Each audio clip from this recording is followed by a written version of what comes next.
Yesterday, I came home from work, and my mom came out of the kitchen to greet me. I said, "Mom, you have on my sweatpants."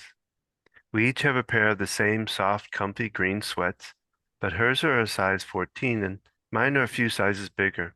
She said, "I thought I had lost a lot of weight." Then she pulled up her shirt to show me that she had pinned the pants to her bra to keep them up. We had a good laugh. I was sitting with Mom, who was in the final stages of vascular dementia, when suddenly she looked at me straight in the eyes and said tenderly, "I love you." I was so touched and I replied, "I love you too." She smirked, then she asked, "Now who are you?" We both laughed. When I told her I was her daughter, Mom got teary and exclaimed, "You are mine." She was visibly grateful and thrilled, as was I. These are stories coming from agingcare.com. Well, hello, this is Gina And this is Don. with Focused Healthy Family, and April is OT month. And so today decided to discuss communicating with aging parents. And this is podcast number 110, talking about communicating with aging parents and loved ones. First, let's hear a word from our sponsor.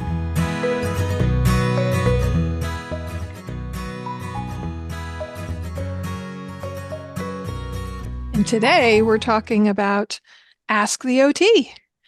This is a new program that we're starting where you're going to be able to connect via online, via phone call, Zoom, and ask questions about dealing with elderly parents or loved ones and navigating that journey and incorporating different components, dealing what if your parent has dementia and how are you supposed to get them to listen to you and follow through, and you got to get them out of their house, but they're resistant and yet they can't follow what you're saying and understand. Or maybe you're wondering, does my dad have dementia?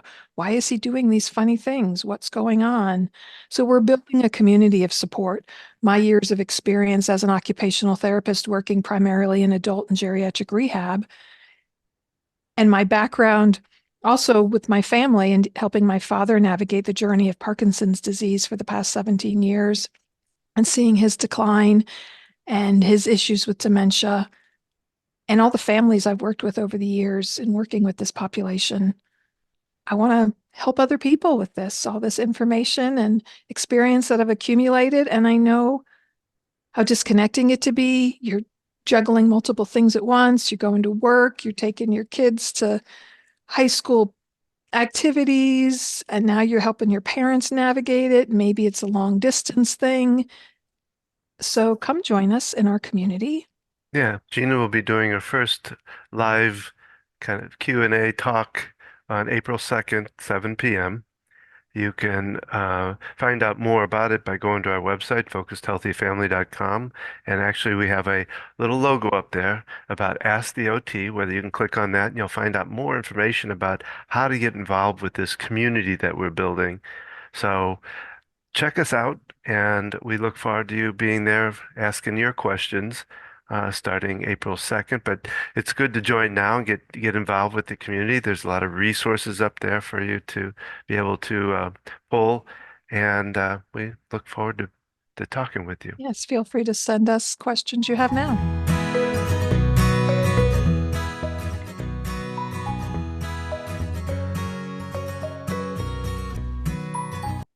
And we're back. And we decided to do another Ask the OT session as we're launching our new Ask the OT program. I'd love for you to be a part of that. And when Don brought this up to me, I thought, let's talk about communication, how we communicate, types of communication, what it looks to communicate with someone. And I found this great article. I was going to have Don's printed it out and we're going to go through that, the pointers on that article. I'll let you introduce that, Don. Well, it comes from AmeriCare, personalized, dignified home care. And it's just giving us 10 different tips. And we'll look at the first one, and it's 10, one 10 different tips on having difficult conversations. oh, okay. Can you say what the article is entitled? 10 tips for having tough conversation with aging parents. Um, the first one and it's something we talk about a lot, is starting early when you're talking about this. Um, Having that tough conversation that's kind of hard to have because it's talking about the end of life or towards the end of life and what to do and what the desires of parents are. And that can be difficult when everything is going smoothly. You think your parents are fine. You're like, we don't need to talk about this till there's a problem. Yet, if you have that opportunity while they're still healthy, while there aren't any significant problems, having that conversation, finding out if your parents have a will in place. Do they have secured what their desires are for when they pass? Do they have a place that they want to be buried or directives on how that's going to be done? Because scrambling to do that after they've passed or when sudden tragedy hits can add to that difficulty. And so, Well, and you want the way I like to approach it too is when if they're having difficulties talking about it, is to just mention to them that you would like them to be part of this, and while they have the ability to think through it and give their thoughts on it versus a time when they might not be at a place, they might be in crisis where they can't think straight enough about it. And you really want to get them when they're calm and so to be able to approach it that way by letting them know that I know this is tough, yet I want you to be part of it.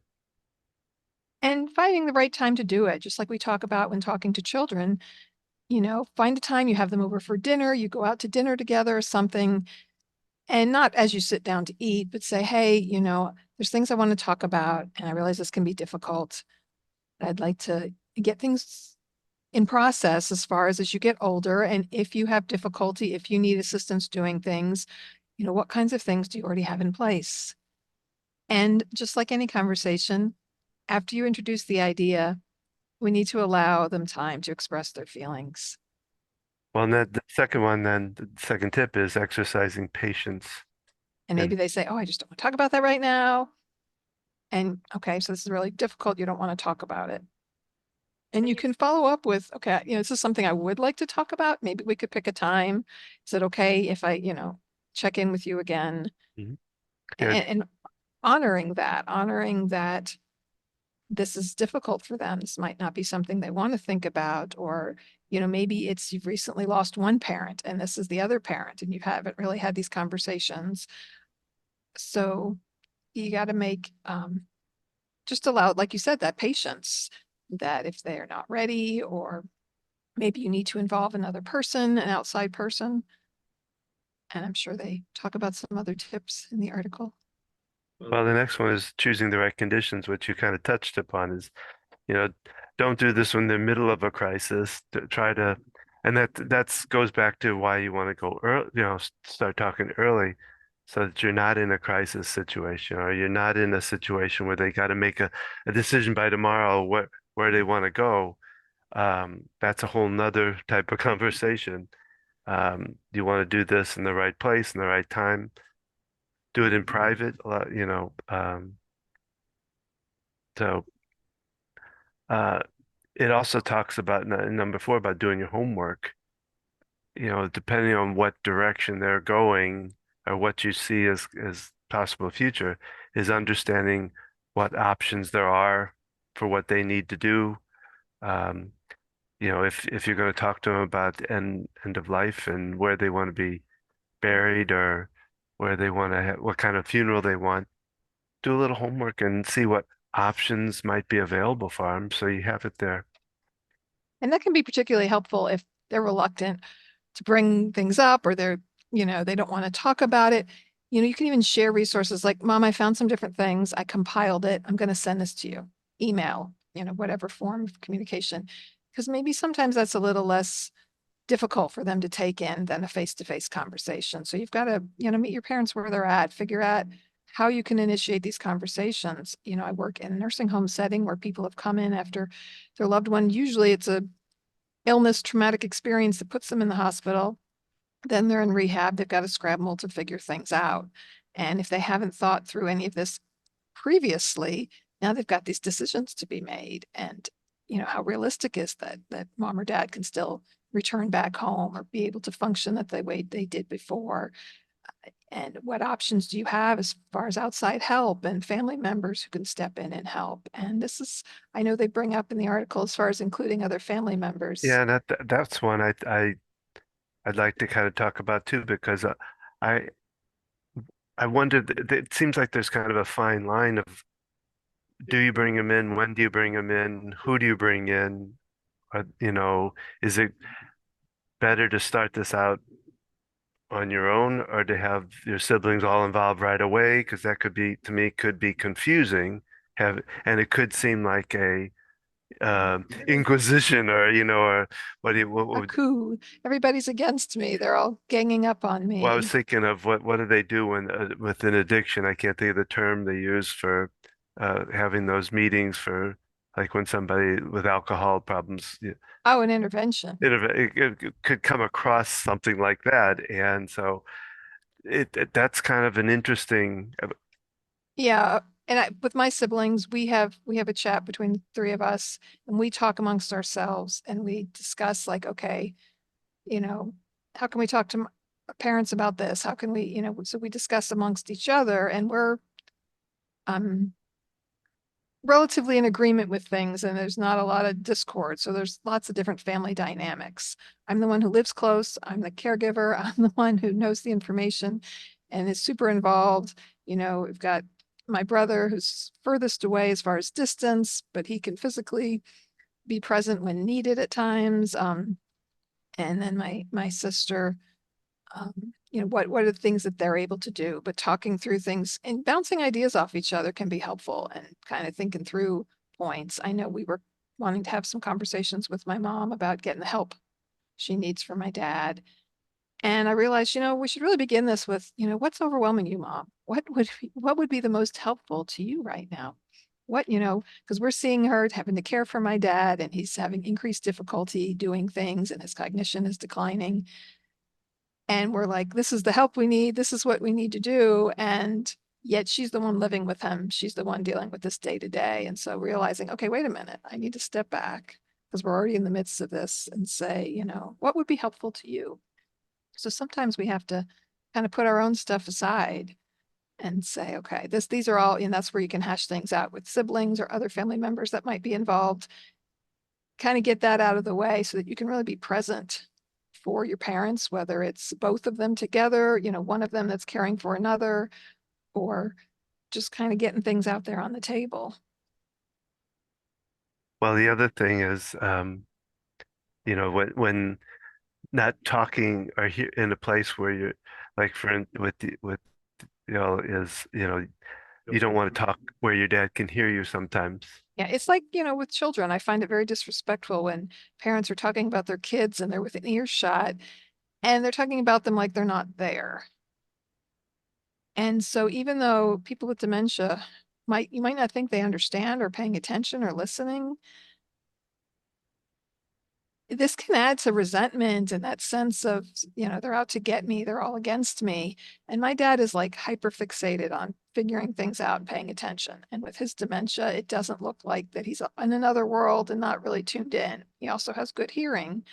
So even if we're together and we go in a separate room of the house and we talk, like, he gets paranoid about that. And that can be a symptom of dementia, something that's it's paranoid and prone to these beliefs.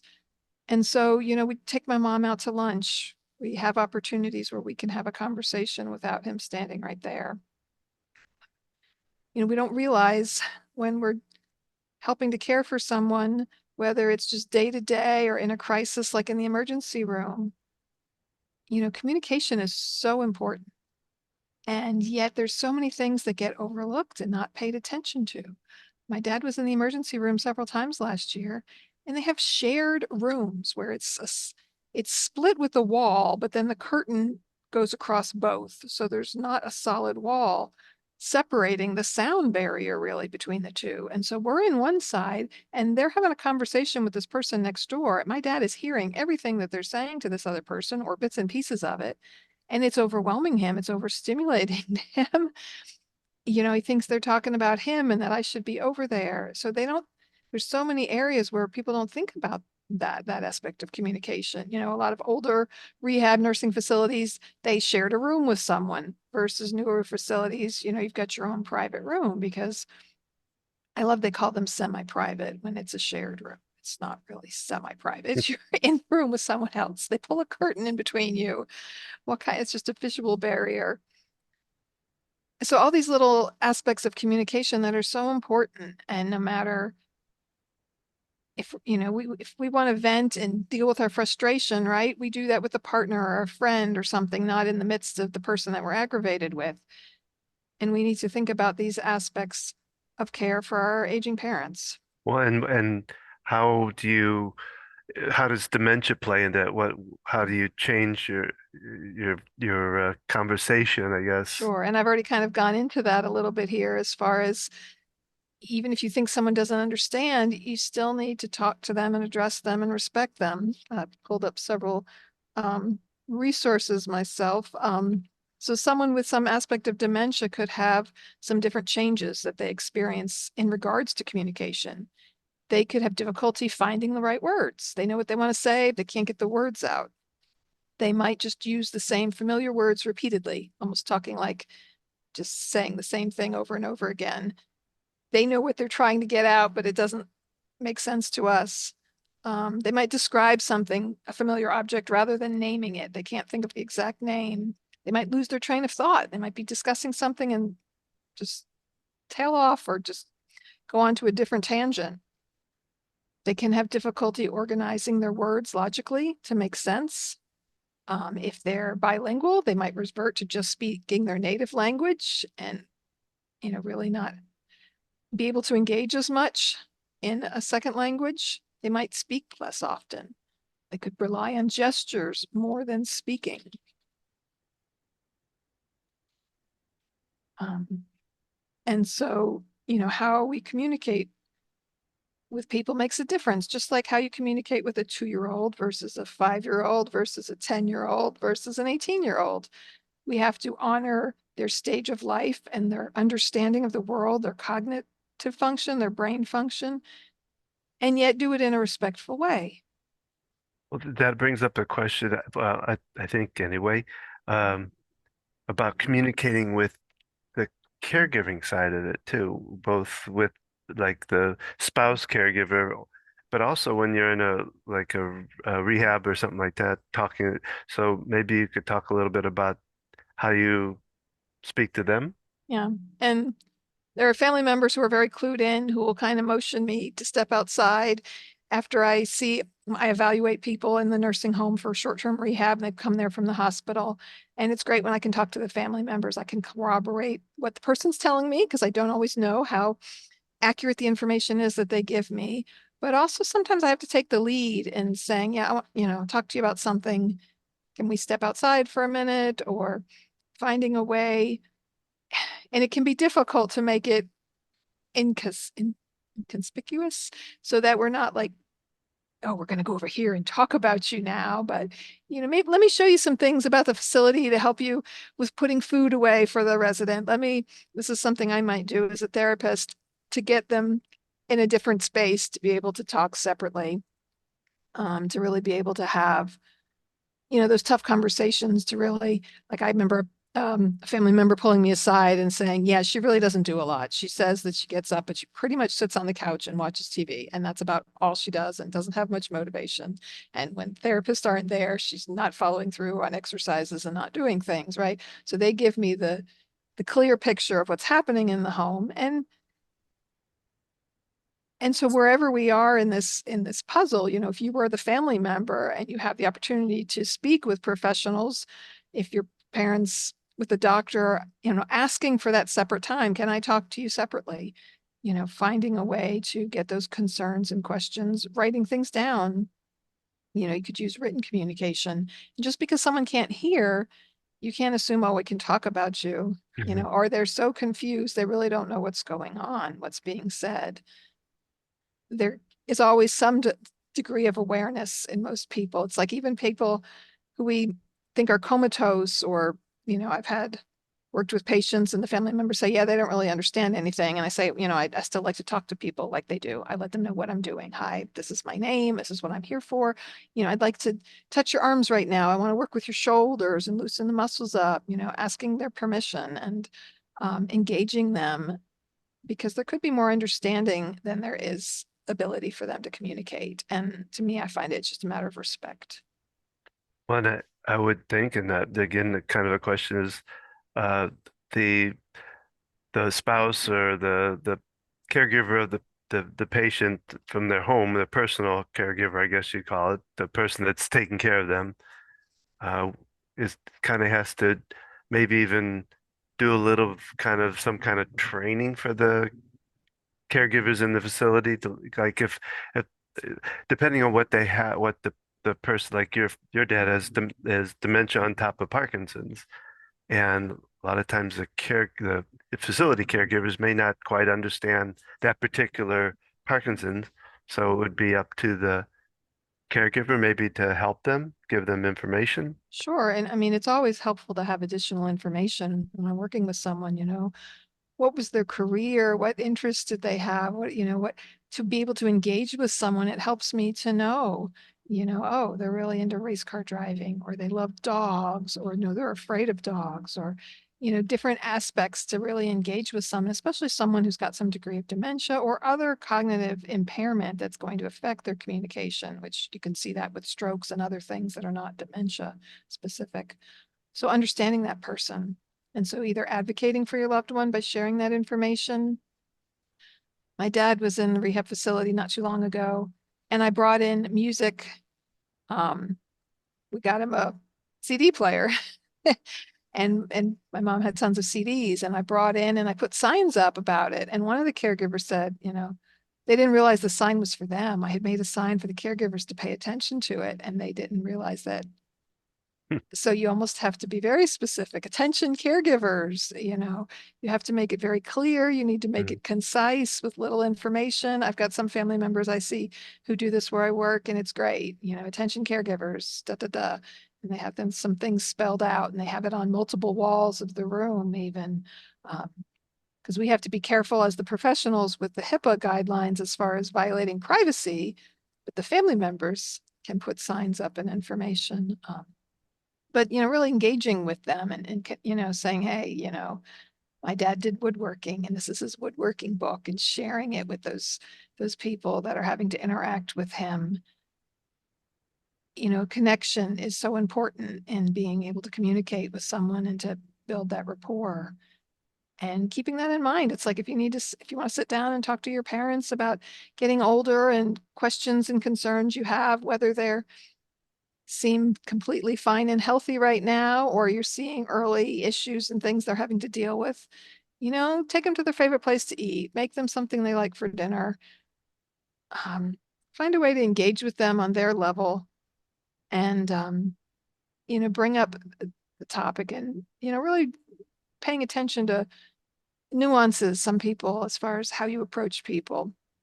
You kind of have to step back to square one with communication skills if you don't have a good relationship with them and you're not good about bringing up difficult things, that there's a history of just arguing or people shutting down or not wanting to speak about things. So that can be a whole nother avenue of needing. That's when you need to reach out to Don and and sign up to work with him with doing some EFT to clear out some things and to be more present for yourself and those around you. Well, the next one's leading with empathy, and I think we've kind of talked about that. Is there any other thoughts you have about, we kind of already talked about starting out by saying, I really want you involved in this conversation now when you can think about it. Any other thoughts of how you might approach So, in the context of the way that article is written for talking about aging loved ones, I realize you know, you're busy with this right now, and you feel like things are going okay the way they are. Say your parent is caring for their spouse, and things are okay right now. And you say, I do want to look to the future of what when things change, what things could we put in place? And again, it goes back to just basic listening skills. And that's the next one is really listen, you know. And what does that mean to really listen? To acknowledge their feelings, to give them a chance to speak and to say, wow, this is what you're saying to me. You kind of can repeat back what they've said so that they feel heard, that you understood what they've said. You can ask, for further clarification. Or if they go, no, that's not what I said. You're twisting my words. Well, tell me, what it is so that I can understand better. And I want to be able to understand this. And so, and as well as allowing them that space, you can also say, well, okay, I hear you saying this, and yet my concerns are this. I'm worried about all of a sudden something happens to you. I've got to step in. I'm not able to do that with my job, or, you know, what's this going to look like? How's this care going to affect dad if something, happens to you? And these are my concerns. So you want to listen to them, validate their feelings, but also have that space to be able to express your concerns. And this might not be a one day conversation. This No, no, you am I? might someone but flare up and get angry, and we need to give them that space. Just with my teens, they've gotten mad and they've stormed away, and I've learned over the years, give them time. They will come back down. They often apologize Mhm. without any prompting, and then we can re-engage in what the issue was. So we've got to give that space to other people too. And it can be very heated and intense when it comes to with our parents. Well, and you think if you think about it, I've told the story before about, when you got your keys when you were 16 versus when and then taking them away. But it's also the same thought about in the house, the first time you buy a house, whether it's as a couple or like myself, I was single at the time, but it felt really empowering and you have a whole new your kind of life is kind of expanded, with so many different opportunities then. And now you're doing the opposite Yeah, if sometimes. you have to look at downsizing, if you have to look at moving a parent into assisted living, um, those apartments tend to be very small. And here's somebody who's 70, 80 years old. They've accumulated all these things in their life, even if they don't live in a big house. How do you combine all of that into a small space and giving them that opportunity to be a part of things that are important? And even if you can't hold on to things, finding a way to go through the items, maybe videotaping it, pictures, or just Hmm. having some moments of like looking through things together and sharing memories. There's different ways to incorporate that, and finding out what's really important to them, what would feel really special for them to have in their space, like you said. Well, and I like the idea of, then having pictures of the things that they weren't able to keep that they can still look at or um Yeah, it's yeah. great. The best conversation starter with my dad and any caregivers he has is this woodworking book my mom's put together, just pictures of many of the different wood projects he has made over the years. And so even with his dementia, he can remember what things are. People can ask him questions about it. And, he feels very proud showing that. And Well, the other so, thing too would be possible, some of those items can be taken to the or to the kids' houses so that if they are able to visit there, they can see them too. So, mhm, mhm. well, the next one's avoid pressure.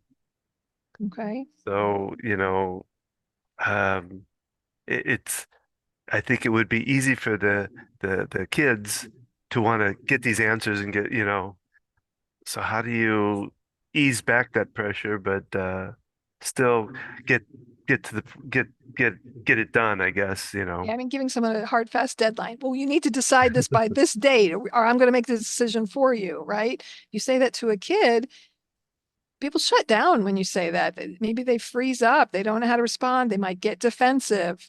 Um, and so anyone could respond that similar way. And so instead, being like, okay, I know this is difficult, there's decisions that you would rather I just make, kind of spelling that out. Maybe what they think you want them to do is not at all what you would imagine, right? Giving them that opportunity. But yeah, and the pressure plays a lot part in the timing of things. Hmm. If you are in a nursing home for rehab after a hospital stay, insurance might give you 10 days if you're lucky, and they might be the ones to say, okay, you know, it's Friday, Monday's your last covered day, it means you got to be out of the building on Tuesday. You can file an appeal for that. So then it's a matter of, I'm going to have to pay out of pocket to remain in this facility while I wait for this appeal process. And And so there is a lot of pressure in those kind of situations. There's a lot of pressure in the hospital when all of a sudden, okay, they're medically stable, you know. Mm, Do you have, they'll ask you, do you have the means to care for them at home? And if you do, that means they're going to discharge you to home. You mm. have to say, no, I don't, in order to buy yourself time to look at facilities. But then they're going to be like, okay, here's your list of facilities. The last time my dad was in the hospital, she's like, I need you to decide by tomorrow which Yeah. place you want to We've choose. And been in I'm that. like, he's on a 10-day quarantine. He can't even leave here. And you're telling me I've got to come up with which of these facilities, we want to put in for him to attend. Uh, and so there's a lot of outside pressure, right? So finding ways to ease that pressure, and really having advocates on your side, accessing a social worker or if within the wherever they are, the situation, or seeking outside sources. Well, that's the next one, actually. It's getting outside help, which is exactly where you're heading. And so, what are the different types of help you want? Well, you mentioned, the person what do they call it? The person in like the hospital or whatever, that Social worker, social case worker. manager, whatever. That's probably Un where you start, I would imagine. Unfortunately, in today's situation, it's not like it was 30 years ago or more, where the social worker really had time to spend with you. They have all these different cases and all this paperwork that they've got to do like this. And so their amount of time that they can really spend with you can really be minimal. Um, Does it go to the squeaky wheel kind of thing?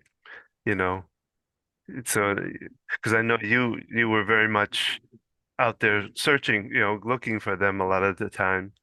um, well, it depends. I mean, as if they're in a facility for rehab, yes, if you're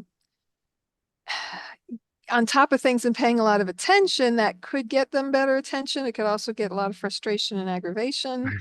Um, but knowing who people are, knowing who you can talk to and ask questions of, getting the names of administrators, nurse supervisors, finding out who the higher up people are, having those phone numbers ready. Because sometimes I did this for another family member, going to higher up, way above them, to be able to make the change happen there on the unit, and knowing who to talk to get to that place.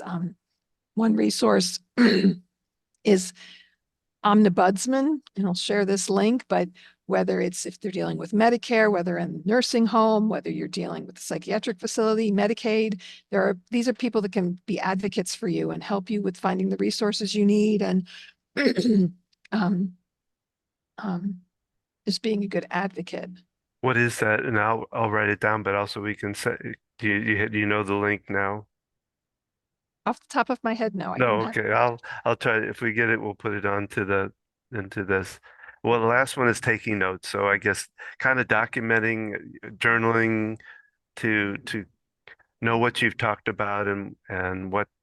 So if you're asking them all these questions about what they desire for their future, make sure to write them down so you can. Yeah, it's something. There are books you can purchase, where you put some of that information in. If it's about conversations with your, having it written down, having an email exchange, holding on to that paper as a way of just saying, okay, wait, this is what we talked about then. Are you saying, Mom, that you've changed your mind, that you want something different now? And this is where, you might need to get other people involved, a legal advisor, um, other advocates and things that can be there to reaffirm the conversation, especially if you're having difficulty with the communication process with your relationship you have with that person. And just on another note, there are lots of different resources available um, that can provide assistance. There can be grants and money even out there to help pay for some care and some other things that you might need. And, doing some communication classes. Finding people like Don and I that can help you out with dealing with these difficult situations and circumstances. You know, we, I say parenting is a slow process unless you're adopting an older child. They come to you as a baby and you're slowly building a rapport with them, right? And so then when you're a parent, when you've got to turn around and help them out, it's kind of just like a big switch happens, right? Especially if it's a sudden thing. Role changes. Yeah. And the parents can be resentful. I'm your mom. You don't talk to me that way. I'm still the parent here. I'm an adult. I know what I'm doing. Like my dad would say, I've been driving for 50 years. I know one's going to tell me more than that. I don't know, 60 years. I'm a better driver than most people out there. Well, yeah, in your prime before your dementia. And just that, um, and not wanting other people to tell you what to do. And that's where I think communication plays a big role, is that being able to address that and not aggravate it even more when they're coming at you and saying, I'm the mother here, you don't tell me what to do, is being able to how you respond to that makes a huge difference. And that's what we talk about in our communication courses. Even with kids or adults, it's kind of the same thing. How you respond can make a huge difference in how that conversation goes. It also plays a huge role in anxiety and amping a situation up even worse than it is, as you get into it. So, uh, And just in addition, I'm sorry, I'm shuffling through papers here, but maybe there's no diagnosed dementia. Maybe there's no obvious sign that, you're just your parents resistive. They're not wanting to engage in this conversation. There could be more going on than we realize. Um, so just some general symptoms of dementia. If someone's having memory changes, some new confusion, mood changes, irritation, irritability, uh, there can be early signs. That there's more going on here, and that maybe you just think you're butting your head up against the wall with your parent and they're just not listening, but maybe there's something deeper. There's, that is at play here. And so getting other professionals involved and getting some outside sources to step in. So again, remember that listening matters and acknowledging people's feelings matters. And when you don't know what else to do, you can always start there. mhm. So that's our podcast for today. We really hope that if you liked what you heard today from our wonderful occupational therapist here, In their entire podcast. and Share this with a friend, somebody that you know, and please connect with us on our Ask the OT community. It's a community you can join. It's a low monthly fee. We're going to have discussions. They'll be live where you can ask questions or submit them ahead of time. Sharing resources, building a community of support can be a big difference. So follow the links for that information. find it on our website, focusedhealthyfamily.com. And remember, how you speak to your children today shapes their future and yours.